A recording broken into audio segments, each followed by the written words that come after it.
And this is that it's absolutely essential that you create value, right?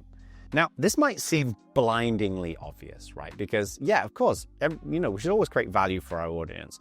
But the problem here is that people misunderstand what value really means on social media. There is kind of an assumption here that value is like useful stuff that adults like, things that relate to our jobs and our careers and saving responsibly. That is not what value means in its entirety. There's basically kind of 3 buckets of value, if you will, right?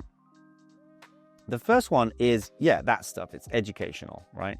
It's the stuff that's kind of relevant and of interest to your audience, and you're going to teach them something useful that will help them in their world, right?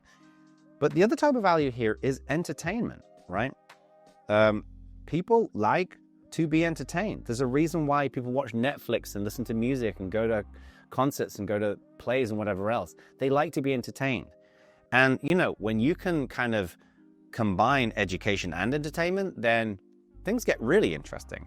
But then the other thing as well is you also want to focus on content that's engaging, right? Where you interact with your audience. It's asking questions, it's sparking conversations. So teach them, make them laugh, surprise them, entertain them, and engage with them in different ways. And you want your content to be a mixture of all of these different types of things.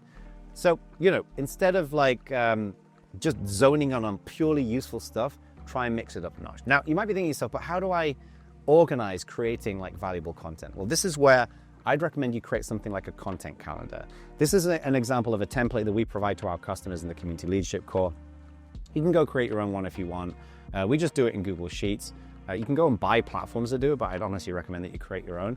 The way in which we recommend you do this, and I'm going to give you a quick overview now, and we'll talk about this more later on, where we create that whole month's worth of social media content that you can put out there in just a few hours, that you can create in just a few hours.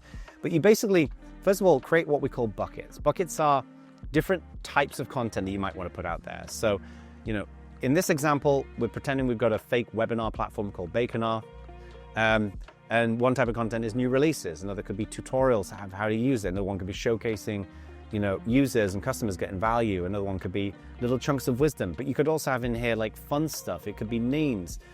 Mix up the different types of value that we talked about over here and put them down, put them in your social media calendar as buckets. And then all you do is go and add rows and pick a bucket. Like I added 3 rows for tutorials, and then just go and think, okay, well, what are the tutorials I want to think about? Oh, it could be spinning up new events, Google Calendar integration, whatever it might be, okay?